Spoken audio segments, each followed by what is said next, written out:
Donald Trump is taking credit for all of this, even though the fact is that this deal is what President Biden had proposed way back in May. So there's no way that Donald Trump can claim credit for this. Of course, he's going to, say, "Oh, I because I was elected, that forced the people to take action." Of course, no, it's not. This is just about as stupid as giving Reagan credit for freeing the Iranian hostages. It's just absurd that Reagan got any credit for it. It's absurd that Trump gets any credit for this as well. The only maybe minor difference is the fact that one member, I think, of Trump's administration, who is going to be, I guess, diplomatically involved with Israel in some way, shape, or form, was there as well, because the Biden administration wants the transition to be as seamless as possible, and as such, is going to, try and involve his officials that are going to be coming in ways that to make sure that they know what's going on, they know all the aspects of the deal, etc.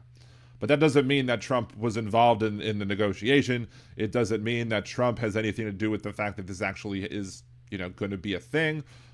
His claiming so is ridiculous. But what I want to know, and what I would ask every conservative, and you, this is part of kind of my whole thing of where, I help y'all best deal with conservatives who are trying to claim that Trump takes responsibility for this. Let's be clear. This deal trades a disproportionate number of Palestinian / Hamas prisoners that Israel is holding for the hostages that Hamas is holding amongst Americans and or Israelis. Now, initially, I kind of questioned that like why can't it just be a life for a life? Why can't it just be one person traded for one person traded? But looking at things, there were a number of deaths, like over 1,200 deaths on the Israeli side when the attacks happened on 10/7, 2023. But the Israeli response has been way too disproportionate. Did not take into consideration reducing loss of civilian lives, and a lot of civilian lives have been lost because of the actions of Netanyahu and how he has waged this war with Hamas.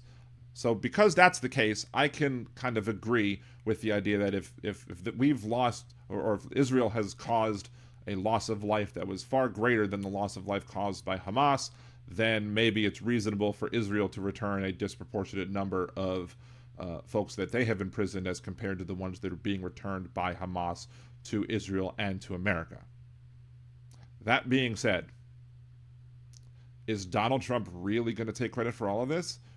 Because we should absolutely say, look, if Donald Trump is taking credit for this, he should be taking credit for all of this, including the fact that he is now taking credit for the fact that a disproportionate number of Hamas prisoners that are being held by Israel are now being returned. So that means that Donald Trump is endorsing and supporting the idea that a large number of Palestinian folks are being released, that are suspected Hamas ties, are being released from Israeli prisons and being returned back to Gaza. Now, this shouldn't necessarily surprise people, because remember when Donald Trump allowed for the release of a lot of Taliban folks? Remember when Donald Trump actually said that he wanted to meet the leaders of the Taliban at Camp David? Like, he invited literal terrorists to come to the United States to have negotiations in Camp David. So nobody should be surprised that Donald Trump would actually kind of be buddy up with people who are terrorists. He might claim to want to bomb them all, but he'll be buddy with them as long as it helps them politically. But are Donald Trump supporters going to support that? I want to watch Donald Trump supporters. I want to watch conservatives try and weasel their way out of explaining why it's okay to be disproportionate. And again, I think it's okay to be disproportionate, but conservatives typically wouldn't. And if it was just Biden, if this took place like last year or whatever, before the presidential election was over, if this took place then, I guarantee you that conservatives would be arguing, why are we giving so many people back from Israeli prisons that are in a disproportionate number to the folks being released by Hamas? I guarantee you they do that. But if Trump's taking credit for this, I want to watch the conservatives try and explain their way out of that paper bag.